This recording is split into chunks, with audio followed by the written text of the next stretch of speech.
friends, before we get into this deep dive on vibe coding today, let me be upfront. If you play the role of code monkey for a living, you're probably way ahead of anything that we're going to be doing here today. If you're an AI enthusiast or a new member of the Goblin Corps looking to leverage AI to do something fun, then you're in the right place. Vibe coding has sort of gotten a bad rap over the last couple of years, and not always for the wrong reasons. The idea is pretty simple. Sit down, talk to an LLM with natural language, and get competent code in return. But if you remember the early days of these LLMs, coding typically stumbled unless a human operator was able to spot out problems in the logic that might not even register as bugs in the code. Over the last 3+ years, vibe coding has found its place in many a developer's toolkits as various companies offer their own spin on frameworks to offer up enhancements. That's things like Claude Code, OpenAI's Codex, and definitely not you, and never this weirdo. Anyways, we won't actually be talking about any of them today. Instead, we're gonna focus on some foundational skills for vibe coding. Once you feel like you've got a handle on producing something sound with an LLM out of the box, these are where you're gonna wanna go next. I like vibe coding in theory, even if the term itself doesn't accurately describe what is widely considered to be the proper way to vibe code.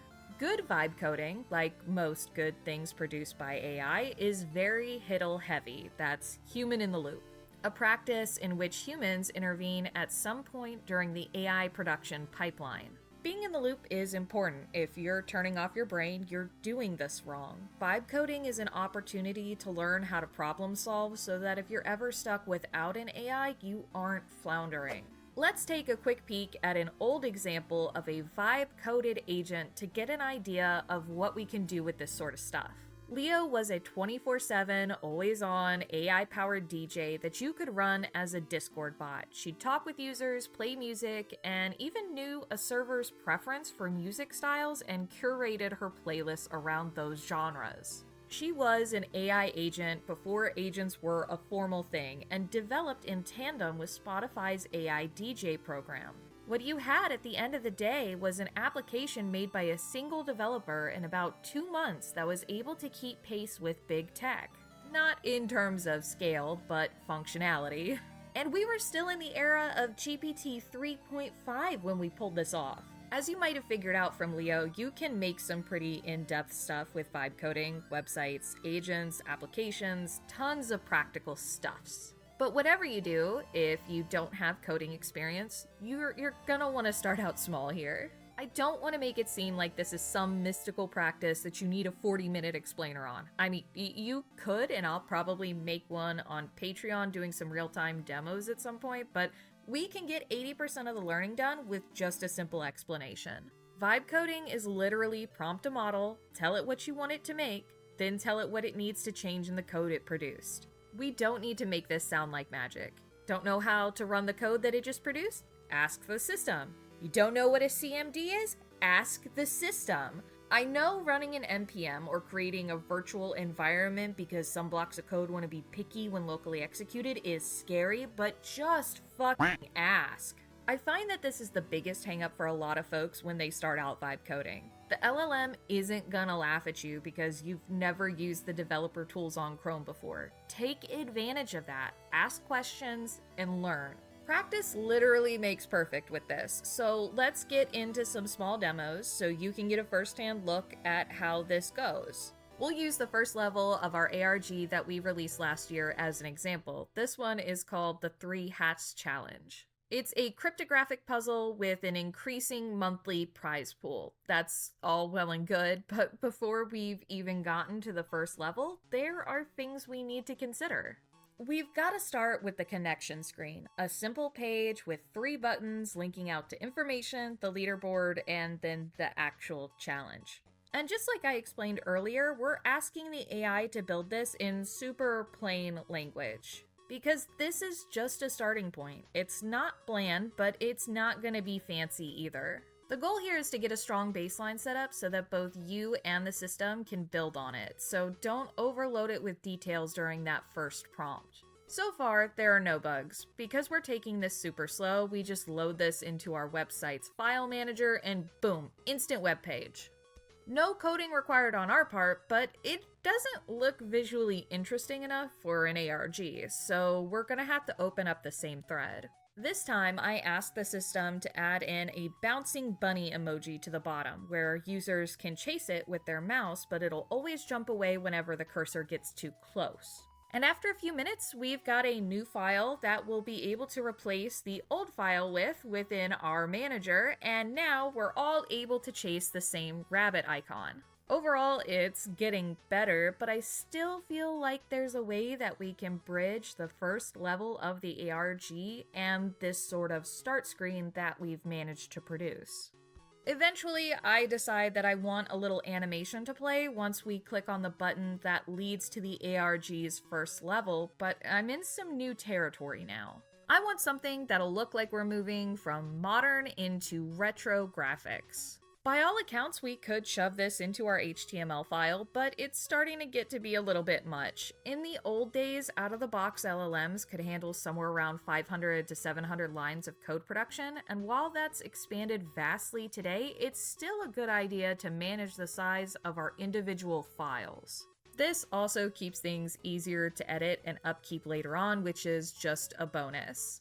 At the end of our prompt, the AI generates the animation JavaScript, and once again, I upload it. But nothing happens this time. I'm certain that the AI has made an error that's rendered our attempts at animation useless, and so we rely on a new thread to diagnose the problem. And holy moly, if you can hear any of that thunking against my windows, it's the bees. They're ravenous for my deck. We upload the animation JavaScript file, the HTML, and then simply ask it to diagnose why the animation isn't playing when we click on the white rabbit link. The AI promptly spits back out that it isn't quite as dumb as we first assumed, and this rendering issue is all human error. Looks like we didn't hook up the HTML to that JavaScript file with the proper tag. Oopsies. But hey, now we know how to fix that error the next time we come across it. If this was something that was a bit more complicated than this, then we'd copy that diagnostic result into the original thread that we were using to produce the code and then have it output the fixed file from there. Again, if you've never touched code, it's really important that you take every opportunity to learn the basics. I know for some folks trying to dip their toes in with the prospect of security issues is a little bit spooky, but you'll typically find that AI errs on the side of safety and caution with things. But, if this is an application that's publicly available, I still recommend that you consult with an expert, obviously. Not even 10 minutes into it though, and we already have a pretty fun looking entrance screen for our ARG and a nice little bridge to the first level. But that level is still blank, and I mean, it's probably a good idea to do something with it at this point. Something that has a little bit more substance than our buttons and bunnies. That can only mean one thing. It's time to start drafting the file framework. If you've never done this, take the system for a spin until you can begin confidently drafting them yourself. The idea is that before we get started with anything complex, we need to understand how to section out information. A file for the main HTML, one for the CRT animations, an additional file for each mini application on the desktop, and of course files for the passkey system that'll unlock the next level of the ARG. This sounds tedious, but it'll be necessary information to give the AI, and it'll keep your projects from being lost in the quicksand that is spaghetti code. Trust me when I say I learned this one firsthand. TTI's front end is almost 30,000 lines of somehow functional noodles, which makes it incredibly difficult to have any AI parse. By sectioning out files, we can send relevant bits of code to ensure that the system is focusing on the right context down the road. Okay, so we've got the main connection screen and the file structure for the first level, but how do we actually get started from here? Well, we direct the AI in a new thread to the top of the file structure so we're not bogging down our context windows with any unnecessary information. This thread doesn't need to know and doesn't care about our start screen and connection animations. When generating things within this structure, we want to designate anything and everything with the labels of temporary text for the time being. Need a header, labels, or icons? Tell the AI to slap on the good old lorem ipsum.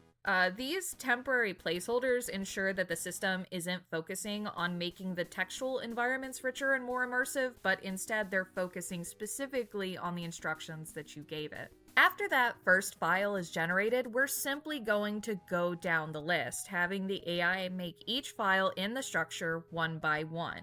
We always inform the system that if it needs to make changes to prior files to work properly, that it should send those over as well with the update. It's only after you've generated the full file list, prompted the system to correct bugs as they appear, and made adjustments to any logic not meeting your goals that you should be adding in all of the fluff and enrichment text, icons, music, the fun shit. Nothing about this is difficult so much as tedious. With vibe coding, slow is smooth, smooth is fast, and fast gets you security Swiss cheese with products like OpenClaw.